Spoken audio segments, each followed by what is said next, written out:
I literally had a conversation once with a hiring manager where I'm like, hey, you should, hire some Lambda School grads. He's like, I would never hire a Lambda School grad. I was like, well, okay, why not? I was like, I have $120,000 in student loans. Why would I hire somebody who hasn't paid anything yet? It's like, that's the most messed up way to think about this so ever. Fucked.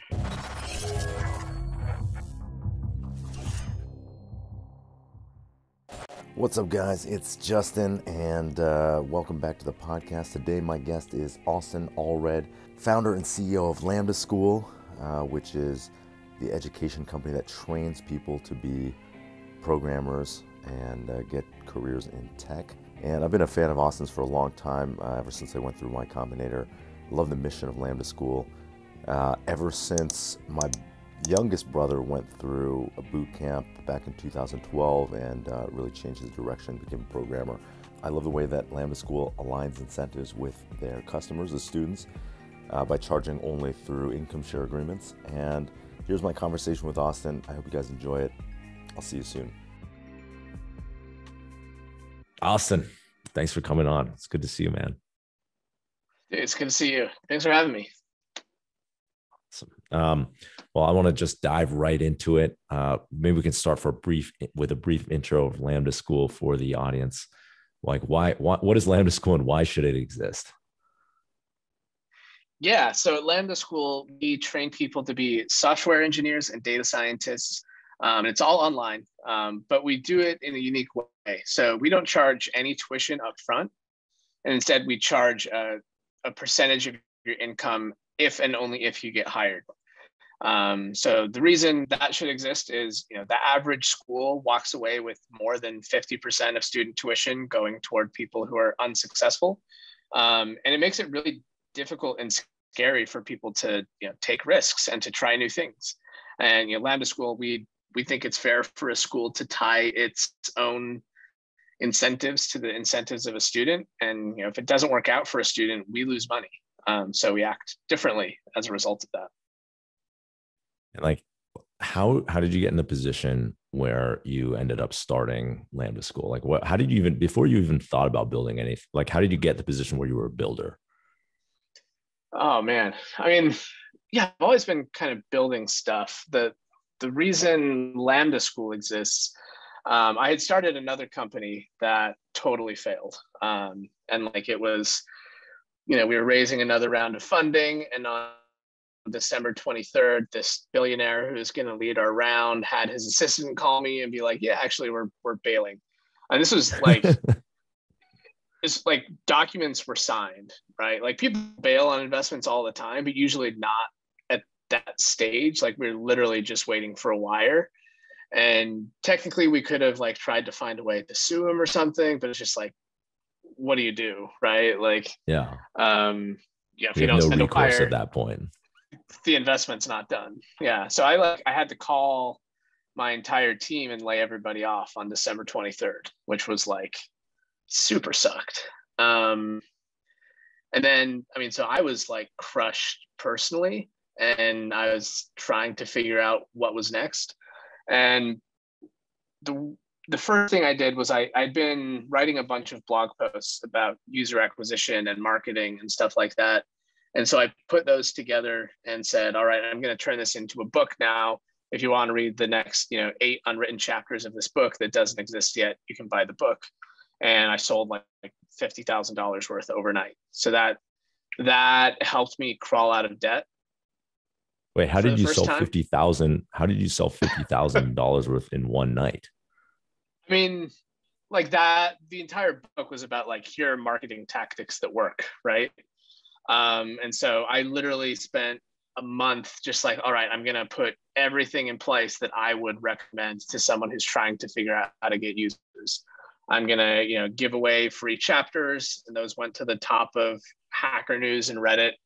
I'm going to put a waiting list in front. And so you have to wait and refer people. And if you refer 3 people, you get a free, another 2 chapters. And like every growthy trick in the book, put in front of like this, what eventually became a Kickstarter campaign. And then when it went live on Kickstarter, it blew up. So we were selling the book for like $40 for the paper copy, and then it could go on up through like a $200 book and video and all this stuff. And I knew nothing about creating video courses. I knew nothing about education. It was just like, how can I monetize the stuff that I've spent my life learning, right?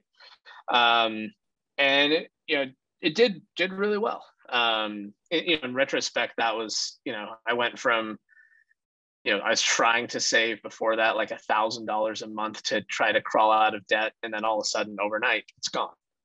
But the really interesting thing about that was you can see using the download link how many people are downloading it, and like a fourth of the people that bought it actually downloaded it. So even the vast majority of the money was not like, people weren't using the material at all, right? And so that felt weird to me.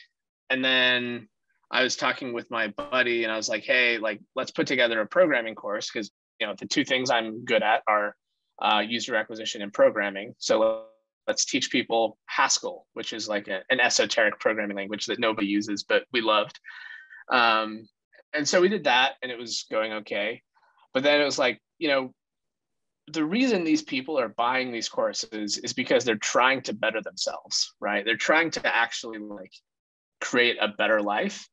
And, these are the reason it's so easy to make a little bit of money, is because you will spend $200 on a course if you think that course can make you more money.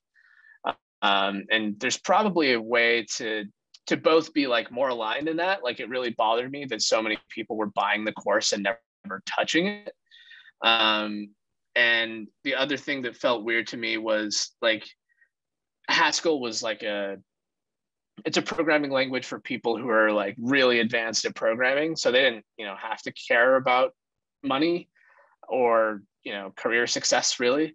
And what I was really interested in was, how can I, get people from where they are to, where they are plus 20% of income, or, where they are to where they are times 5 in income. So we decided to kind of start teaching a course that was based around that, like just how can we move you from, zero or a little bit of programming to like the maximum income we can really quickly.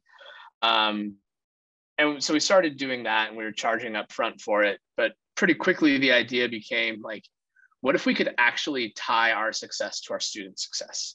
And how could we do that? And the model we have today was based around, believing strongly in incentives and in de-risking education for people. What if, as an example, we only got paid if people downloaded and read and used the stuff in the book? Like, how would you act differently? Like, you'd work a lot harder. And I was frustrated that most of education felt that way, like buyer beware, send a check to the university and we'll see if it works out, and the university doesn't have to care. And how would the university act if it knew that it would only get paid if you were successful? Like, you'd build it completely differently. Well, so that's a big jump, right? Like, I mean, that like it's a kind of big leap of faith that you're to say, because the existing models are all the buyer beware, like you get, you buy it and then you're responsible for your future. And as a, if you're creating a company and, you're saying we're going to get paid on the back end, like, how did you have the confidence that that was going to work? Yeah, I mean, so we took baby steps, right? Like, so originally we had this like 3-month-long full-time course, and me and my buddy were teaching it, and we would charge $10,000 for it. And there were all sorts of people who started reaching out saying, hey, can I get a loan for this? And I had spent, a few years in lending and in finance, and knew that when people are asking for a loan, they're actually not asking for a loan. They're actually, generally speaking, asking for an opportunity or for a product that they want to fast forward some of their income, is effectively what it is. So, when people were asking for a loan, we said, well, why don't you just pay up front? Of course you don't have the money. They were like, yeah, my hope is that I can take out a loan, I can pay for the education, and then if I'm successful, I'm going to make so much money later that it's going to be fine. So, and then I'll have no problem paying off the loan. And, in theory, I could even be money ahead and my income will increase, even including paying back the education, which is, logical. So he said, well, what if we shared some of that risk for you? And let's say you pay $1,000 up front. And then if you get hired, you pay us as soon as you get hired, right? And people are like, oh, that sounds way better than a loan. Like what I was looking for wasn't a loan. I didn't have the cash and I needed the opportunity. So we did a few of those and we said, pay us $1,000 up front instead of $10,000 up front. But it was still small enough that it wasn't going to make or break us either way, right? If they failed, then we, only made $1,000 for that student. We maybe lost a little bit. No. And then over time, it just kind of slowly grew and grew until, we had an email list of a few thousand people that we would email and say, hey, do you want to, pay us $10,000? And every time we hit that email list, another person or two would apply. And then we hit the email list and said, hey, we're going to try this crazy thing where if you pay us $1,000 up front, we'll shoulder the rest of the risk. And then 200 people applied. So we're like, okay, this is interesting. There's something here. And then we sent an email that said basically, we're going to use the model today where instead of paying anything up front, we're going to take a percentage of your income if you're successful, but only if you're successful. And then 2,000 people applied. So it's like, okay, there's clearly something there. And eventually we just need to jump in and figure out how to make it work. And 4 years later, we're still figuring it out. So did you notice any degradation of the quality or of the pool of applicants when you made it more accessible? Or was it maybe the reverse is true? When it's more accessible, the quality, of the applicants goes up? Yeah, so that was the thing that we were afraid of in the early days. Is will there be some correlation between how much people are willing to pay, or there's some able/willing to pay in money kind of gets all mashed together. So does that mean that a person doesn't have $10,000 or they're not willing to spend the $10,000 that they have? It's some combination of the two, right? But what we found was overwhelmingly, there were so many people who were so hungry for a chance. And even if you can take out a loan, I mean, I remember going back home. I'm from a small town in Utah and talking to people and saying, hey, that you can take out a $10,000 loan, but try describing that to someone who's making $30,000 a year or $40,000 a year. It's not just a $10,000 loan. It's 33% or 25% of your take home of your pre-tax income, which is actually 30 or 40%, of your take home. And then if it doesn't work out, you have interest on top of that. I've literally seen $15,000 loans bankrupt people, right? It's just a fundamentally different equation. And most people aren't even smart enough to do the math up front. They just know that there's no way in hell I'm going to spend $10,000 and hope it works out on the other side. So it, net, I think it dramatically increased the quality because there are so many people that were just, hoping for a chance. And, that was me at a certain point in time. It probably would have been you at a certain point in time. Everybody needs somebody to give them a shot at some point. So we're lucky enough to be, that person or that company for a whole lot of people now. Love that. I want to talk more about Lambda School, but I want to skip around a little bit and talk more about you and your story. And I was doing some research and some of the experiences that seemed to be formative to you may have been being a Mormon and going on mission work. And I heard that you lived in a car at one point. Can you tell me about some of these? What were the most formative experiences that kind of led you to be Austen, CEO of Lambda School? Yeah, maybe actually, you talked about people giving you a break, which that was true for me with Paul Graham and Y-Combinator. What are the breaks that you had in your life? Yeah, definitely. I mean, Paul Graham, Y-Combinator, I consider them in that category as well. But even before that, there's a lot of little stuff.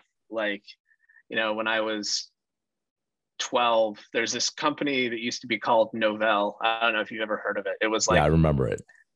yeah, it's like an old school operating system that you used for like big companies with intranets and like school districts and stuff like that.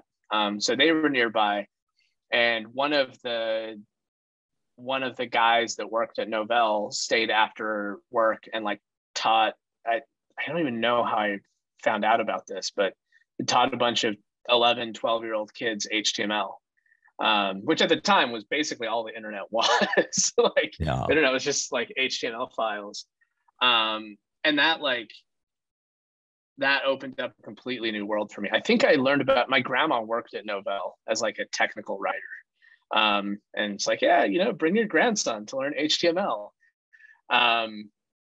I had like such a similar experience to that, actually, like very similar, where I went to a community center to learn how to program. And this guy from Microsoft, he was like a founding engineer at 3Com back in the day, which is a company that invented Ethernet.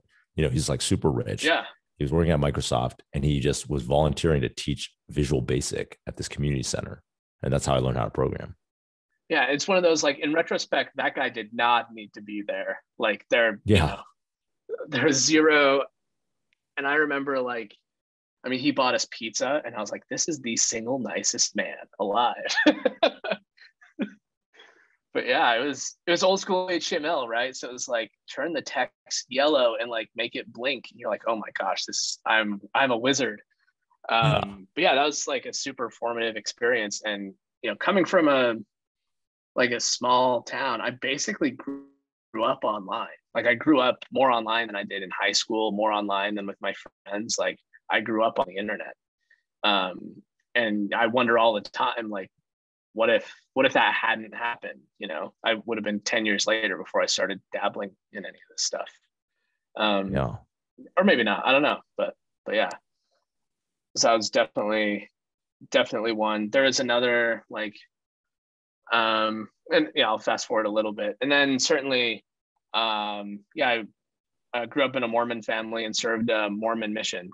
And the way a Mormon mission works is you put in all of your paperwork, and then you get a letter in the mail, and it says, you are going to spend 2 years in this location.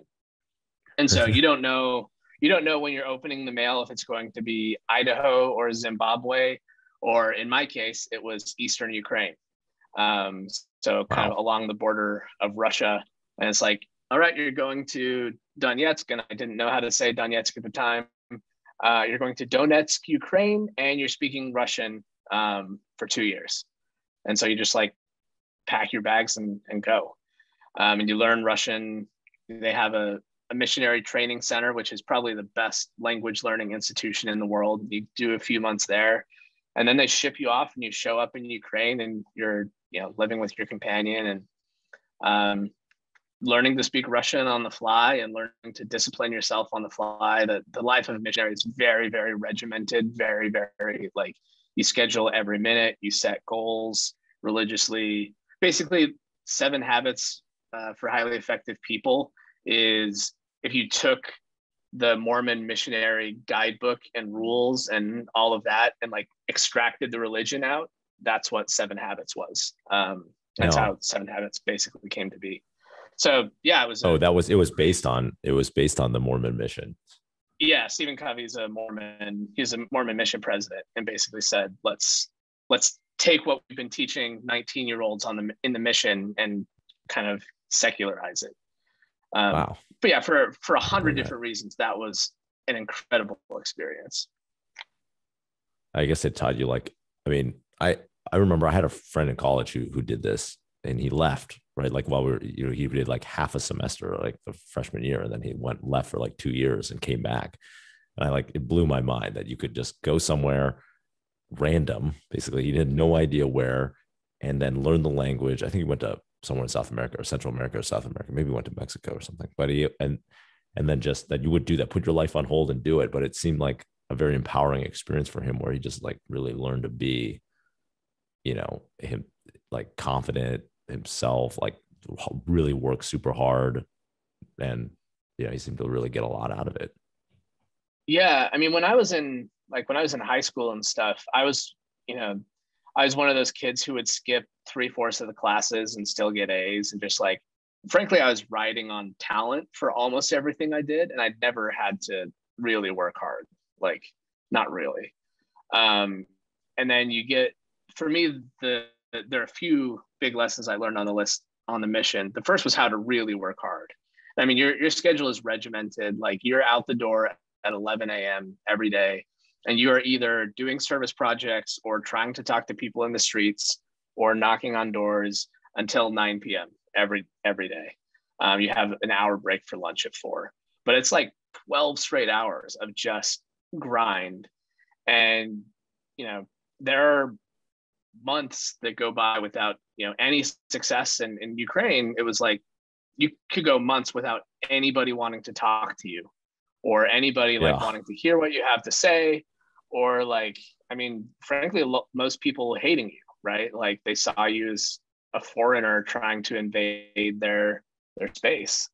But you just keep going, right? And it's freaking 30 below zero, 40 below zero, and you're just walking around trying to talk to people. Nobody wants to talk to you, trying to like find service projects to do. It's just a brutal experience for me. But at the same time, probably the most rewarding thing I've ever done. Like, even startups, which are super hard, pale in comparison to that. Really, what was a rewarding moment from that, where like you were just like, was there, what was the most rewarding moment? I mean, the honest answer is just like, it's just like knowing that you did it, right? Yeah. Like, just not having given up. I mean, and we showed up in Ukraine, and like, so I got out to Ukraine in like 2008, right after the financial crisis hit. And the first city I lived in was a little city called Gorlivka, like up on kind of the eastern Ukrainian border next to Russia. And it was a mining town. And post 2008, so everybody worked in the mine. Like, there are a few mines there. Literally 90% of the town worked in the mine. And in 2008, all of the foreign investment dried up. And so the mine just shut down. So it was like crazy unemployment. Nobody knew what to do. I mean, they had pretty solid government benefits, but like, you were either working in the mine for free and hope that like, and that was fascinating to me. A lot of people are just like, I don't know what else to do, so I'm going to go work in the mine and like hope that they back pay us later or something. But like, it was that desperate of a situation that a lot of people just kept going to the mine. I can't even imagine like working 8 hours a day in a mine. And then, you could tell who had just come from the mine because they'd be covered in coal dust, and they, had like the raccoon looking eyes, and like, it's super dangerous.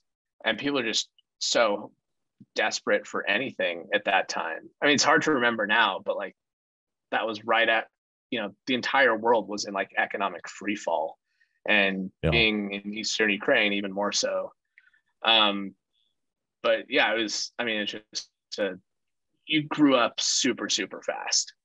And you learn to manage yourself and your emotions, and to not stop working really fast. Did that experience affect you later on, or like, how did it affect you? Oh yeah. I mean, it is not easy to work 12 hours a day for 6 months and see literally zero success, right? Especially when it's, freezing cold outside, and you're surrounded by people that not hate you, but like a lot of people did. And like, you'd get spat on, you'd get hit, you'd get, whatever you can imagine. And you see everything. Like, normally I know parts of Eastern Ukraine way better than people who live there, because you're walking around in the streets all day. And you're talking to everybody who will talk to you. So it's also a slice of life that normally, that now I'm not exposed to, right? I would never go talk to every person I see on the streets anymore. So the most important thing for me was just like learning you don't give up. And it's not like, I learned to work in spite of what was happening externally, and that like to separate those, right? And I Yeah. think that's something a lot of people struggle with, is like separating the reward or the, what comes from your work from like doing the work. And you learn to like, how do you describe this? Yeah. It's like you're not dependent on the extrinsic feedback to like put in the work. Exactly. Because Yeah. yeah, Like, because a lot of us are in like, you don't see positive feedback pretty quickly. You're like, oh, this isn't working. You give up, right? Like in like, I don't know, sometimes a week or like a month, or certainly, or like several months. But I mean, if you're going like 6 months without any positive feedback and still going, that's like pretty amazing, right? Most human beings wouldn't do that. yeah, you learn to like, I think that's the exact perfect way to describe it, is your motivation flips from extrinsic to intrinsic. And that was probably the most important thing that happened, because now like it doesn't matter what anybody else thinks. It doesn't matter if numbers are going up or not. What matters is if I am pleased with myself and if I feel like I did a good job. And in some ways that's way harder to like, I'm harder to please than anybody externally is, or I can be. And you learn to like, you stabilize.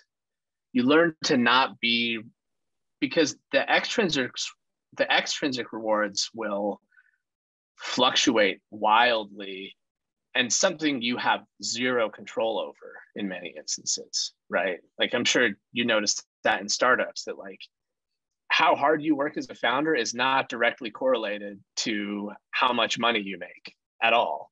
I mean, it's Sure. correlated, but it's not like causal. And crazy stuff happens that you have zero control over whatsoever. And all you can do is decide how you're going to react. So you learn to focus on, the inputs of what you're putting into something, and the output becomes like, how do I feel about the work that I'm doing, as opposed to, what tangible results is somebody else giving me. Yeah, that's such an important lesson. And like it took me so long to learn it. Like it sounds like you learned it like pretty early, but for me, it was like it wasn't until probably like last 18 months or maybe 2 years where I was like, oh, I want to be intrinsically motivated every day. And like, what are the things that really give me joy? Kind Yeah. of working with our mutual coach, Matt Mochari, who like was like, what's your zone of genius? It's like, what are the things that actually give me joy that I want to do, instead of just like, what do I have to do to like make money or get some extrinsic reward? And I And was it's well funny, into my like 30s. I think it comes later to people who have success, like extrinsically, right? Because I don't know your entire history, but like it's so much harder to make that happen when you're looking around and all of the numbers are like, you are doing awesome. Like you're like, no, I'm just gonna like, Yeah. I'm gonna keep chasing that, that feels Yeah. great. And then I've watched so many people do that, and it, oftentimes it's founders. And like, I mean, I was talking to a founder yesterday who's like, yeah, if I just like, if I sell this next company, then I'll be successful and I'll be able to do whatever I want. And it's like, you have a 9-figure net worth, dude. Like, Yeah. you're way past that point at which like you need like you're not doing this for the money anymore. And it took him, I still don't think he's realized that, right? But it takes a lot of people a long time to realize that, like, and it can be healthy or not depending on how you realize it, but the either you're telling yourself that it's the intrinsic keeping you going and it's actually the extrinsic, or the reverse. Yeah. But people are generally not self-aware of it. Like the number of people who say they're not in it for the money who actually are, or who are actually in it for the money and don't realize they don't need to be, is not small. Yeah. No, I mean, that was me for like a long time, right? Like even past selling Twitch, I was kind of like, oh, now what do I do? And then kind of came up empty on that answer, because I wasn't that, it didn't really know how to identify my intrinsic motivations. So I was like, okay, I guess I just need to start another company. It needs to be bigger. And then I was like trying to do that, and it didn't work. But, you know, I was very much in the mode of like, oh, I just need to start another bigger company for no real reason. It was just, except that was what I was used to, which was like having some extrinsic motivator. And the problem of that with that is like when things fluctuate on the outside, like, you know, the results don't show up or whatever, then you're like, get very demotivated. Yeah. And that's the other funny thing is when you talk to people who have been successful in the past and they're like, yeah, you know, I don't know if I'm good enough. And like, you know, in your instance, it's like, dude, you sold a company for like $1 billion.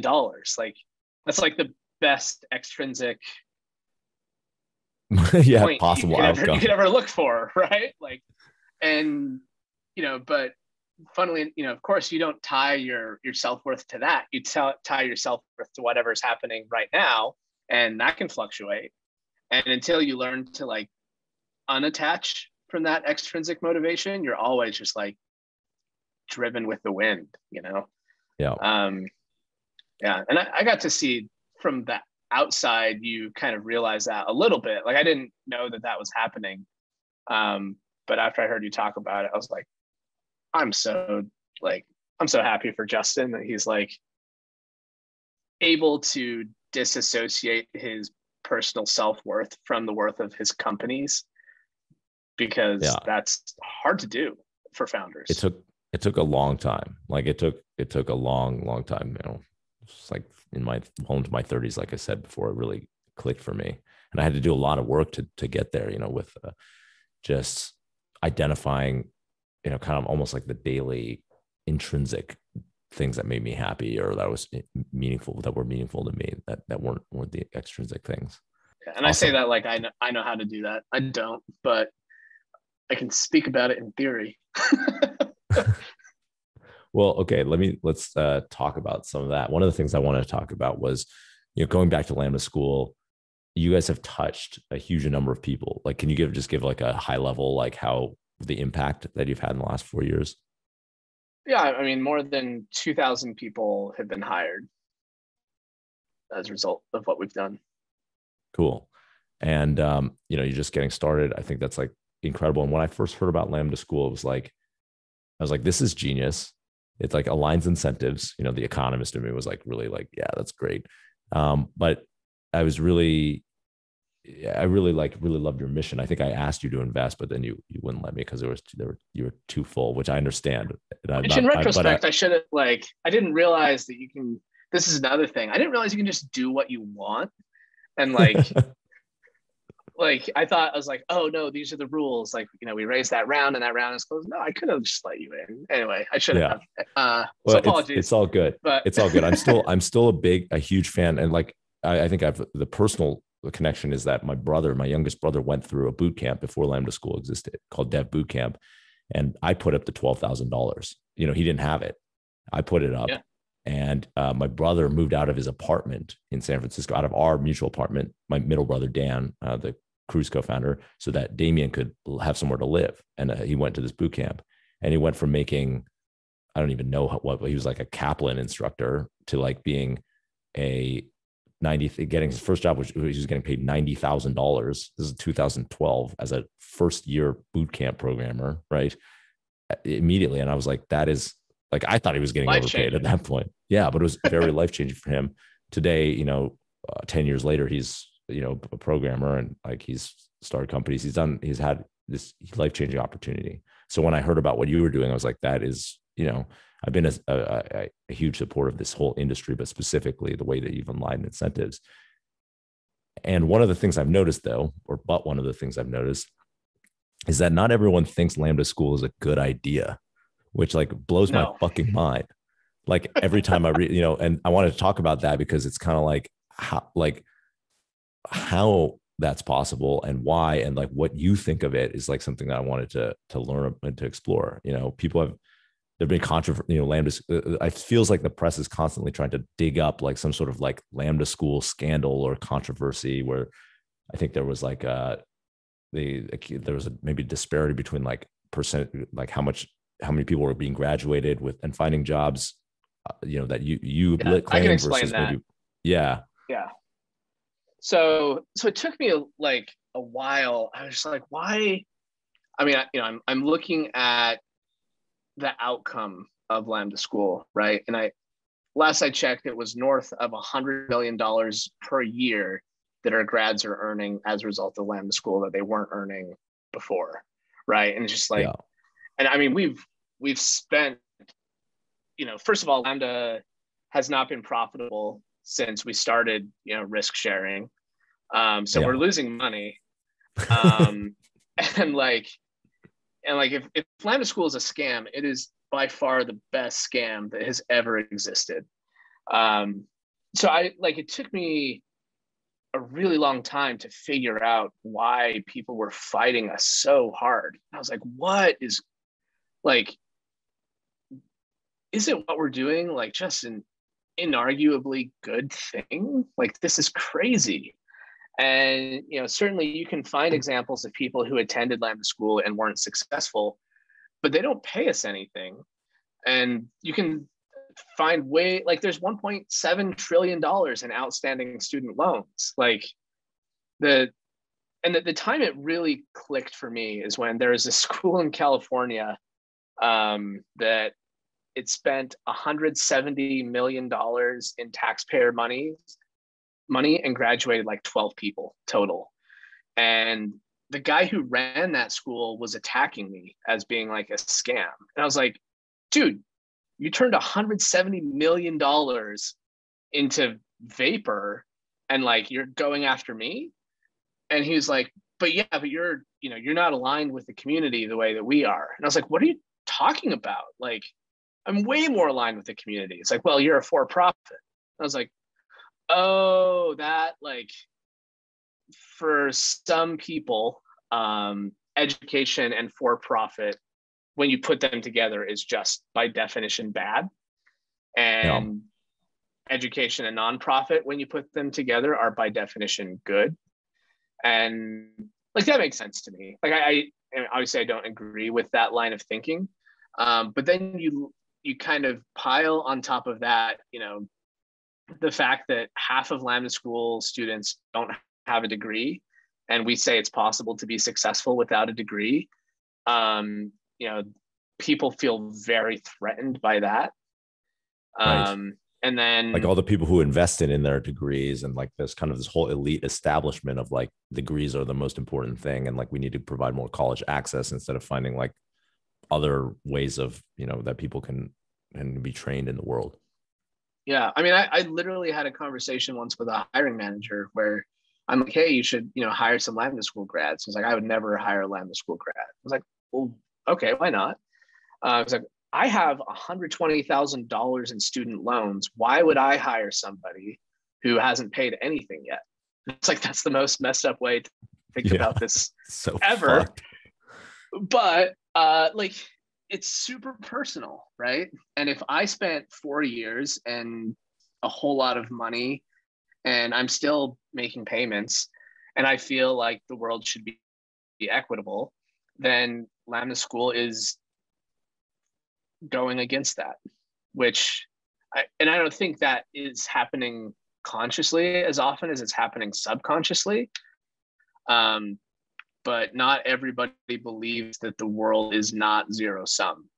And the other thing that was fascinating is, I spent a lot of time on Capitol Hill. And this is, the first time I recognized the political pressures that were behind this. I went from 2 Congress people's office to a senator's office. I mean, just talking to them about Lambda School and all the work that we're doing, and income share agreements and all that stuff. And the first 2 Congress people were like, yeah, I love what you're doing, but if Lambda School is successful, then it makes it way harder for us to push our free college for everybody initiative. So like, I can't publicly support you. Personally, I'm a huge fan of what you're doing, but as a politician, I'm going to fight you at every angle that I can. And like, I respect the honesty, right? They're like, look, Yeah. I mean, and I actually respect them because they were like, look, you're not a bad thing per se, but you're not going as far as you should. And I think education should be free for everybody. And you're standing in the way of that goal, which leads to equality. So I'm not going to allow a half measure to get in the way of the true goal, which like, Yeah. I can at least respect that. You know, I don't agree with it. And people have been waiting for that to happen for 50 years, and it's probably not going to happen anytime soon. But I at least like, that's at least intellectually consistent, right? There's at least rationale behind that. The most fascinating conversation I had on Capitol Hill was with a senator who basically said in hushed tones, like, you know, if I support you, the teachers unions will kill me. And so like, I just don't mess with the teachers unions. So that's harder to respect. But when you have something that is like, we're flying in the face of so many powers and so many things that people hold dear. Like, I understand now why it creates such controversy, but in the early days, I was just like, why does everybody hate me? Like, what am I doing wrong? I look at our outcomes and they're awesome, and we're trying so freaking hard, and we have the smartest people I've ever met who are just trying to figure out how to get people jobs, and like, why does everybody hate me? And as I think the first time I really understood what like power and influence really look like in the world and how they can corrupt. Because before that, I had very egalitarian ideals of, and ideas of what the world looked like that just weren't true. So it was a lot of an eye opener for me. So how have you gotten right with it, mentally yourself, and how have you, been able to say, this is the value we're providing our customers, and I'm going to stick with that despite the media narrative, right? Like the media, the outside world can do whatever it wants to do, and we're going to stick to what we're doing. Yeah. I mean, first, when you start to like, when you see something like that happen once, there's the Gell-Mann amnesia effect, where you start seeing stuff like that happening everywhere, and you realize that 99.9% of the time, the narrative is not reality. And so, you start to view the world through a different lens that way. But for me personally, it's like, I mean, there are thousands of people who are making, who created a life for themselves that they wouldn't have been able to create if it weren't for Lambda School. And I don't say that to like toot my own horn by any stretch. It's just like, I need to keep pushing, and I need to work harder, because there are millions more people like that out there who just need somebody to give them a shot. And once they're given a shot, they'll, knock it out of the park. And it's still super hard, right? Like, every student every day is on the cusp of giving up. And it's just reinventing yourself is not an easy thing. And we talk about the outcomes and the jobs and the income, but what it really is reinventing yourself to become capable of doing those things. And yeah, the short answer is, the way I keep going is I look, we have a channel in our Slack called Hired, and I can scroll through there, and every day I see more and more people sharing their story of how, now I can finally give my kids the life they deserve. I can, move out of my parents' house, and I'm coming out of the closet now. I can, like, so many incredible stories. And, it's not hard to keep going when you're staring that in the face every day. It is just crazy to see how big of a disconnect there is from that and what can become the popular narrative, though. It's wild. Yeah, it's crazy. I mean, because I follow you on Twitter and have for a long time, and like, you put out some of the best content, anonymized, of course, for the students, but like of the people who have had life-changing experiences. And it's consistent with my own experience, obviously, with my brother. And I will follow other Lambda School students now. I've seen their them, like, people buying houses or, getting life-changing jobs. And it's like incredible to watch. It's like, out of all the YC companies I've funded or seen or, been friends with, it's like, I really appreciate your guys' mission in the world, and so, well, I think I've told you that before, but I'll tell you again in this podcast. Yeah, But thank you. But then when I read, like, you read the media narrative, it's just like, it blows my mind.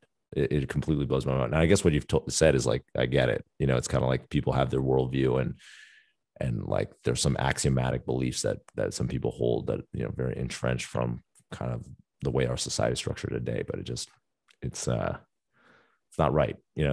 I hope you guys are going to win ultimately on the side of good here. I hope so. Yeah. I mean, we will either win or go down fighting. There's no other way. So, yeah.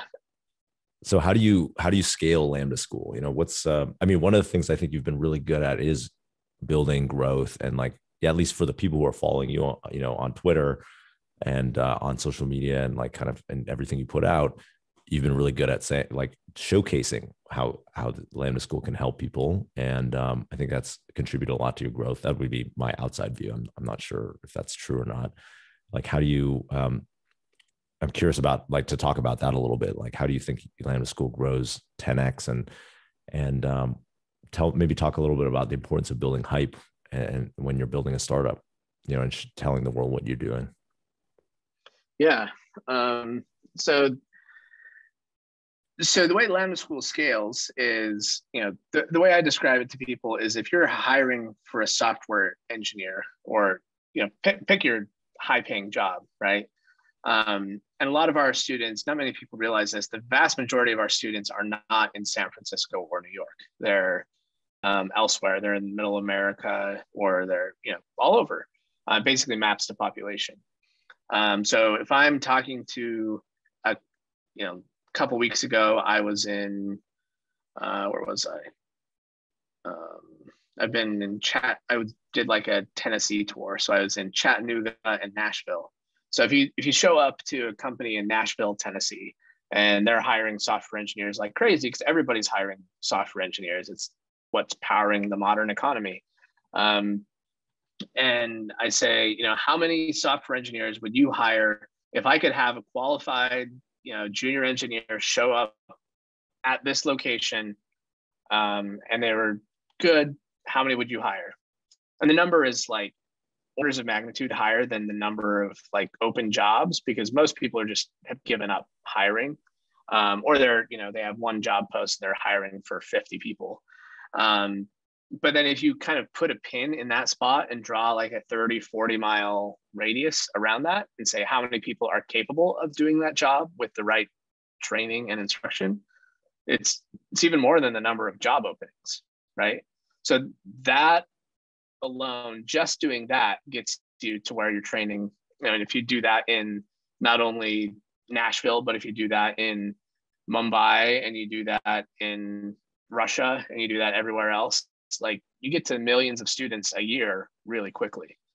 The difficulty of Lambda School is matching and like doing that effectively from, we kind of have to run 3 different businesses. We have to run an admissions business where we identify the people who we're willing to bet on. We run a school where we run, 6 to 18 month school of training and making sure you're ready for the job.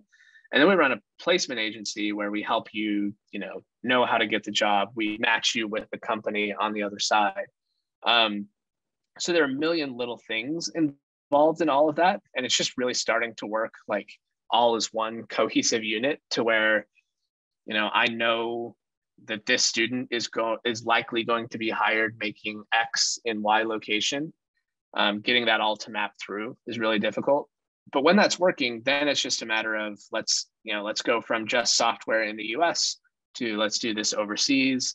Let's do it not just with software engineers, let's do it with marketers, let's do it with teachers. And, they're different like salary levels and expectations and lengths and durations. But I don't see any reason Lambda School shouldn't scale up to tens of millions of people per year that go through Lambda School. So we're in the thousands a year right now. We're less than 10,000 a year. So we're barely scratching the surface of what we can and should be doing. I wish we were able to scale faster, but the difficult part is if anything is broken, if there's a little thing broken in admissions, or if there's a little thing broken in the school, or there's a little thing broken in placement and outcomes, the whole thing goes to zero. Whereas, most schools, it's on the student. For us, that's, an investment that we made. So everything has to be working really well for us to make money and expand. Yeah, it's like actually quite a long, it's like almost like you're growing something. It's like a real investment, right? Because these people are with you for a long time, like 6 to 18 months. And then there's so many steps that have to go right for them to go from whatever they were doing before to be a fully employed data scientist or programmer. That if I mean, there are people who enrolled in Lambda School in like 2018 that are just getting hired now, right? Like a lot of them, because they went through an 18-month long or 2-year, part-time curriculum, and they're just they've been at Lambda School for longer than most of the employees, but they're just barely getting started, and they haven't even started repaying. Right now, they have years of repayment before we collect the revenue. So it's a very long, delayed cycle, and we have to shorten the feedback loops along the way where we can. But yeah, it's a tough business to run from that perspective, but it's one of those that, like, when it's working, it's just going to be this unstoppable, like, income generating for, speaking about for people, like, I can't wait until 20 years from now when we're just, helping people increase their incomes by, $1 billion a year. It's going to be so fun. There's a lot of work from here till there. I love it. And talk a little bit about, how you see your role as an evangelist. I think I'm really interested in it because, it reminds me, like, it's one of the skill sets that I think I always had the strongest, which was like really promoting something. And I think often that came to my detriment, actually, because I was like promoting something that wasn't working yet. And it was a little bit of a distraction, so I'd love to hear your take on it. Yeah. You have to learn to rein it in and use it in the right ways. Right. But like, we talked about the book a little bit, like that's always been my superpower. And it's one I've been like trying to figure out how to make people care about X for a really long time. And I did that because, like, when I was young, that felt like if you could just do that, then everything else, you can, somebody else build a product and it'll be fine. And of course, that's like a very short-sighted view, but it is like the number of people I talk to who've been working really, really hard on something and don't know how to get people to care about it is not small. I love, talking to those people, and usually there's a few simple unlocks. But the key thing about spreading a message, and there have been all sorts of books written about this, and some of the best people at it are terrible, evil dictators or people who are despots or whatever else. But getting people to care about something usually involves in tapping into something that's fundamental to being a human. Like, you can look at Maslow's hierarchy, or you can look at, like, in the long run, I'm a believer that most human desires have basically always been the same. And over time, we're just rehashing and repackaging those same desires. And the people who do incredible things in business are generally the people who are best at letting you scratch whatever itch that is, or tap into that desire really quickly and really easily. So usually, there's a lot of work behind the scenes, and it can be positive or negative in its effects. But, you look at whether it's, Facebook gave you like that need for social connection instantly. Amazon lets you buy that crap that you think you need and it's going to make you feel better instantly. Uber knows you need to go from point A to point B, and it lets you, click a button and get that. So I view like business as like, how can I put $1 in a box and push a button and have my fundamental human need fulfilled? So the fundamental need that Lambda School fills is kind of twofold. One is it's like just seeking for self-improvement and, you know, to make more of oneself. And then the second one, which is actually less important, is helping you, you know, make more money and have more wealth and all that stuff. And the problem that a lot of schools run into is they go after that second one and they say, we're going to help make you more money. We're going to, you know, try to increase your income. If you come here, you will be rich. But they forget that, or they don't recognize that what is actually more important to people is the first one, which is I want to become a better version of myself. And one of the reasons Lambda School works so well is because we help people focus. The way, incidentally, to make more money is to become a better version of yourself. And we focus a lot on that. And that is very, very fundamental and endless. And humans are looking for that forever. And it's so rewarding to see people who do that successfully, right? I think, you know, the name The Quest probably is, you know, related to that. Like, there's something in self-discovery and in becoming a better version of yourself that is just very fundamental to the human experience. I love that. That's a perfect place to end. Although I actually did have one more question that brought up, or that when you were talking about Amazon, which is that you were trying to, I think I remember you were doing an experiment where you tried to buy nothing. Was that on Twitter? Was that true? Did I remember that correctly? Yeah. That did not go well. Did it work? It didn't go well. Did you? Yeah. Tell me what happened. I basically just stopped. I mean, I go months at a time without buying anything, but it's been a while. That's pretty good. If you try not to buy anything for like a week, you're shocked at like how much random crap you buy that you don't need. That's one of the rewarding things about living in a country that's poverty stricken at the time, is like nobody buys anything and everybody's fine. I mean, there are sides where that's not true, but like the amount of crap you buy and the amount of crap you need is like 1/1000th of what you actually buy. So I don't know, maybe super minimalist, I guess. No, I think that's a good practice to have, is it's always figuring out ways to create breakpoints and like compulsions. And I think we have like a buying compulsion in America, you know, it's like that's always a good practice in my experience. Well, anyways, like to wrap up, I love Lambda School. As you know, I've said it multiple times. I would still invest, you know, whatever valuation you're welcome round, to. and that they're going to raise in the future. And yeah. And, you know, I'm a huge supporter and fan, and, you know, you can always call me if you ever need anything. Like, I love Lambda School and I love what you're doing. Likewise. Cool. We'll have to hang out in person sometime.